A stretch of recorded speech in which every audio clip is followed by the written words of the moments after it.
सेंधवा श्रावण माह में शिव आराधना में क्षेत्र शिव भक्ति में तल्लीन। इस माह में पड़ने वाली नाग पंचमी पर्व भी धूमधाम से मनाया जा रहा है, जिसमें कृष्ण पक्ष की पंचमी तिथि विशेषकर मारवाड़ी राजस्थानी परिवार द्वारा मनाया जाता है। इस दिन राजस्थान और मारवाड़ से जुड़े समाजजन नाग मंदिर भीलट देव मंदिर में जाकर भीलट देव को दूध और रात्रि में पकाए गए व्यंजनों का भोग लगाकर दूध मिश्रित जल अर्पित करते हैं।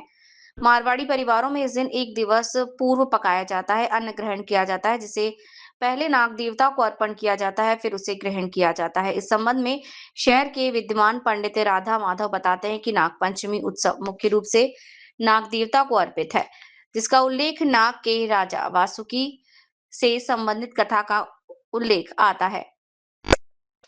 राजा परीक्षित के पुत्र राजा जन्मेजय ने राजा परीक्षित की तक्षक नाग द्वारा मृत्यु के पश्चात समस्त नाग प्रजाति के विनाश हेतु सर्प सत्र यज्ञ प्रारंभ किया, जिसमें समस्त नागों की प्रजाति नष्ट हो गई थी।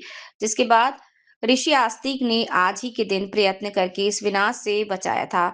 इस दौरान संपूर्ण प्रजाति नष्ट हो गई थी, केवल 2 ही प्रजाति बची, तक्षक और अनंत वासुकी। इन प्रजाति के संरक्षण और बाद में शिवजी द्वारा वासुकी नाग को अपने गले में धारण कर सर्प प्रजाति को पुनः स्थापित करने के उद्देश्य से नाग पंचमी पर्व धूमधाम से मनाया जाता है, जिसे कृष्ण पक्ष की पंचमी तिथि पर मारवाड़ी समाज जनों द्वारा नाग पंचमी को मनाया जा रहा है। जी महाराज, आपका शुभ नाम? राधा शर्मा। तो आज जो नाग पंचमी का महत्व है, क्योंकि श्रावण के पहला महीना श्रावण का पहला पंचमी है, इसमें जो नाग देवता की जो पूजा हो रही है उसका पीछे क्या कारण है? ये प्राचीन काल में जन्मेजय ने सर्प सत्र नाम का यज्ञ किया था। उसमें संपूर्ण नाग प्रजाति को हवन में स्वाहा कर दिया था। तो नागों के ही भानेज थे आस्तिक मुनि, जिन्होंने आज ही के दिन प्रयत्न करके और नागों को जो है मृत्यु से बचाया था। संपूर्ण प्रजाति नष्ट हो गई, केवल 2 ही प्रजाति बची थी। अनंत में वासुकी और तक्षक, ये 2 प्रजाति बची थी। इसी कारण नाग पंचमी को विशेष पर्व मानते हैं। राजस्थान के अंदर वीर तेजाजी महाराज हुए हैं, वो भी नागों के सामने आज ही के दिन उन्होंने समर्पण किया था, गौ रक्षा करते करते। तो राजस्थान के जो मारवाड़ी ब्राह्मण समाज है, अग्रवाल समाज है, ये आज के दिन विशेष रूप से नागपंचमी मानते हैं।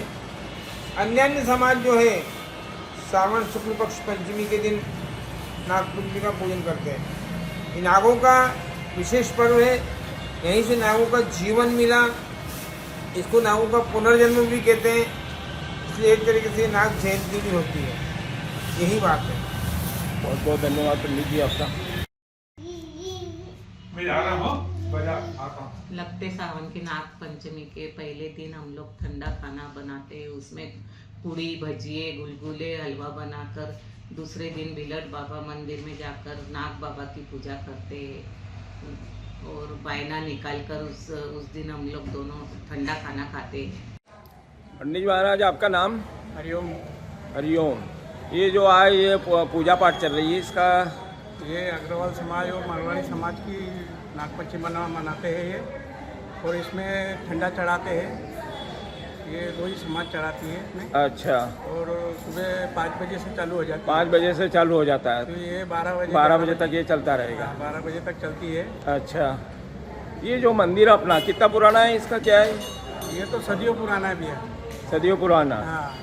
आप सेवा कब से दे रहे हो? यहाँ कितने साल से सेवा आपकी? 3 पीढ़ी हो गई। 3 पीढ़ी यहाँ सेवा दे रहे हो? हाँ, 3 पीढ़ी सेवा दे रहा हूँ। अभी जो नागपंचमी है आपका, जो 17 तारीख को एक नागपंचमी बताया जा रहा है, तो ये तो सार्वजनिक ये सार्वजनिक का मंदिर, उसमें क्या रहता है? दिन भर चलता है? वो सुबह 4 बजे से अभिषेक चालू होगा, तो रात को 12 बजे तक एक सरी की भीड़ चलती है। उसमें दिन भर पूजा चलती है। दिन भर पूजा चलती है और रात में महाआरती के बाद महाप्रसादी चलती है। आज भी आने उस दिन में विशेष वो रहता है, श्रृंगार आने विशेष भगवान का श्रृंगार किया जाएगा। हाँ, सुबह 4 बजे अभिषेक, 3 बजे से अभिषेक होएगा, 4 बजे श्रृंगार होएगा 5 बजे आरती होगी उसमें, फिर लगातार प्रसाद चलते रहता हूँ। उसमें बहुत- मुक्ति प्रसादी 3 कुंटल बनती है, वो दिन भर वितरण चलते हैं। आप कुछ बोलना चाहेंगे? आप कुछ बोलेंगे?